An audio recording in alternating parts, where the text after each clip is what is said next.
I'm Dani Langford, and I'm the Manager of Player Rehabilitation. I grew up in a basketball gym. My dad was a basketball coach. I spent a lot of my life on the sidelines watching my dad coach, and I'm an only child, so I had my dad's teams as bigger sisters throughout all the different teams that he was on. So I played basketball from a very young age. Then I played for more than half my life now. My dad was a big mentor. It's actually interesting, there was just an article that came out about him, an old student that he had that just expressed his impact that he had on her life, and I kind of connected to that because impact is a big piece for me, and I'd like to be able to impact future generations. I've benefited an absolute ton from the generations ahead of me, and I've had wonderful mentors along the way. So I think my dad has shown me along the way how many people you can impact just by taking a little bit of time and engaging with people and making connections. I was 9 years old and I had some knee pain when I was younger, when I was playing basketball, and I met a physio named Greg Bay.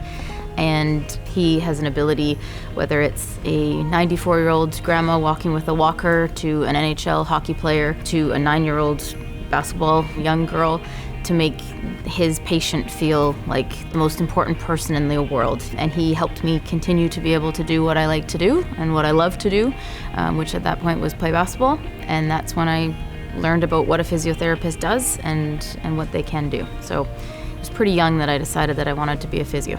I didn't see a ton of women, I would say, in the NBA. I don't think I connected to that possibility. I think the support is there, and I think it's growing quite a bit, which is outstanding. I think it's more how you view it yourself. When it was first proposed to me, I actually said, I'm a mom, I can't do that.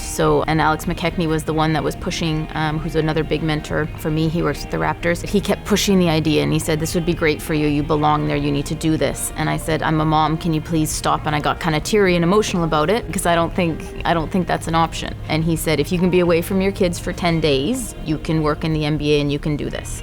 So he was the one that laid some of the foundations and even just planted the seeds around that for me. He brought me out to Toronto and I shadowed out there to see if I was able to do it for 10 days. And that's kind of where the seeds first got planted. There are a lot of amazing women that are working in medical within the NBA, and it takes time to meet them as well. And so I'm making more connections now through different teams and whatnot, but I do think it's important that we try to bring ourselves together a little bit more to learn and share our experiences to help future generations be able to envision it first and then navigate it second. I really appreciate all the women that are here. We have a great group, and I do think it balances it out a little bit more, having more women involved as well.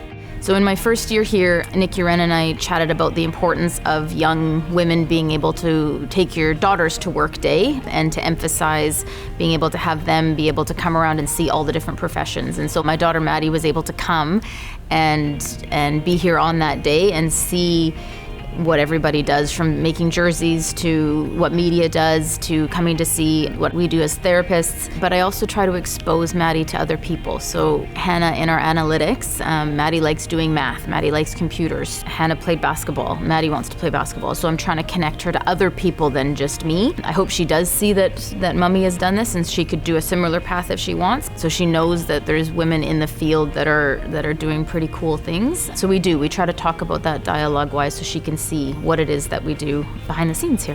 Has it had its ups and downs? 100%. Is it easy? I wouldn't say it's easy. Is it rewarding? Do I love what I do? Absolutely. I am grateful for what they've done in this process to allow me to be able to discover this and be able to try to help the guys the best I can.